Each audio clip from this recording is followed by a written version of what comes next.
अस्सलाम वालेकुम। आज की इस वीडियो में आपको खानों में जायका बढ़ाने वाली टिप्स के बारे में बताएंगे। चिकन टिक्कों में मसाले लगाकर फ्रीज़ कर दें। जब खाने के लिए पेश करना हो तो 1 घंटा पहले फ्रीज़र से निकाल कर रखें और फिर इनको सेंक लें या पका लें, ज़्यादा मज़ेदार हो जाएंगे।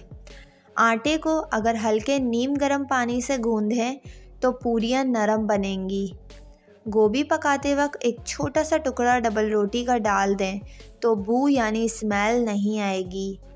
कलेजी और गुर्दे पकाते वक्त आखिर में नमक डालें। अगर शुरू में नमक डालेंगे तो कलेजी और गुर्दे सख्त हो जाएंगे। कीमे में कभी पिसा हुआ धनिया ना डालें क्योंकि इससे कीमा काला हो जाता है। चिकन कॉर्न सूप में लकड़ी का चम्मच चलाएं। स्टील का चम्मच चलाने से कॉर्नफ्लोर गाढ़ा होने के बजाय पतला हो जाएगा। सूप में अंडा डालते वक्त देगची नीचे उतार लें। 2 से 3 मिनट ठंडा होने दें, फिर अंडा हल्का सा फेंट कर डालें तो टुकड़े अच्छे बनेंगे।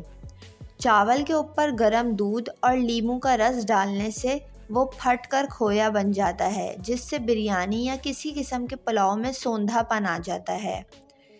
स्टील के चम्मच से चावल अकड़ जाते हैं। जर्दे के लिए हमेशा लकड़ी का चम्मच इस्तेमाल करें। शलजम के सालन में 1 चाय का चम्मच चीनी ज़रूर डालें।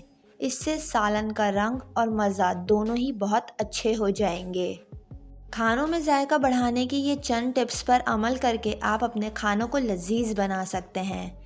उम्मीद करती हूँ आपको ये वीडियो पसंद आई होगी। वीडियो पसंद आई हो तो वीडियो को लाइक और मेरे चैनल को सब्सक्राइब करके बेल नोटिफिकेशन ज़रूर ऑन कर लें।